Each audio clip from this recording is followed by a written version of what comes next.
निवडणुका आल्यावर हिंदुत्वाची आठवण झाली आहे। मुखी राम आणि सतत काम ही आमची कामाची पद्धत आहे असं मुख्यमंत्री एकनाथ शिंदे हे काल महाअधिवेशनादरम्यान कोल्हापूरमध्ये समारोप भाषणात म्हणतात। उद्धव ठाकरे यांना या भाषणाच्या माध्यमातून मुख्यमंत्र्यांनी टोला सुद्धा लगावलेला आहे। 20 फेब्रुवारीला आरक्षणासाठी विशेष अधिवेशन बोलावलेले आहे। 3,73,000 कोटींचे दाओसमध्ये करार केले गेले अशी देखील माहिती मुख्यमंत्र्यांनी दिलेली आहे।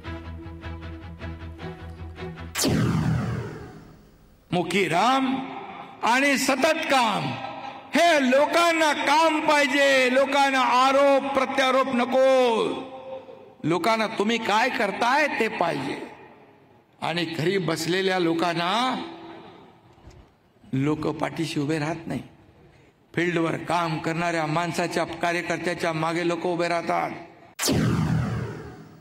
उबाटाच्या लोकांनी मला शिवसेनेच्या लेटर हेडवर पत्र दिलं की आम्हाला शिवसेनेच्या म्हणजे तुमच्या खात्यातले 50 कोटी पाहिजे।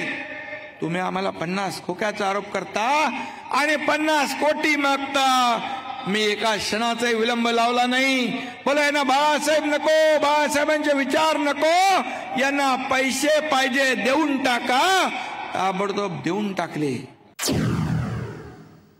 दाओसला जाऊन 3,73,000 कोटीचे आपण करारनामे केले। 3-4 लाख लोकांना रोजगार मिळेल।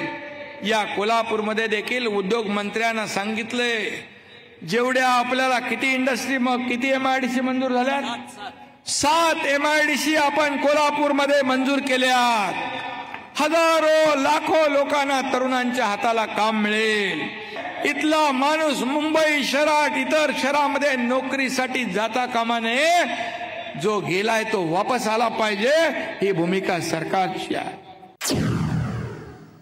मी शपथ घेतलेली आहे, मराठा आरक्षण हे देण्यासाठी कायद्याच्या चौकटीत बसणार, टिकणार, कायद्याच्या कसोटीवर टिकणार मराठा आरक्षण हे सरकार देणार।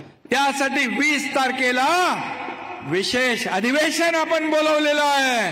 हे मराठा आरक्षण देताना आपला OBC समाज असेल, इतर समाज असेल, त्यांना कुठेही धक्का न लावता, त्यांच्यावर कुठलाही अन्याय न करता या मराठा समाजाला न्याय देण्याचं काम हे सरकार केल्याशिवाय राहणार नाही, हा शब्दही मी दिलाय। बाळासाहेबांच्या विचारांची ज्यांनी काही बेईमानी केली असेल, ज्यांनी शिवसैनिकांची प्रतारणा केली, ज्यांनी वैचारिक व्यभिचार केला, त्यांना कायमचं घरी बसवण्याची वेळ आहे। बसवायचं आहे ना? आणि म्हणून तुमचा हा उत्साह निवडणुकामधील शिवसेनेच्या महायुतीच्या विजयाची आज नांदी आहे असं मी या ठिकाणी सांगू इच्छितो।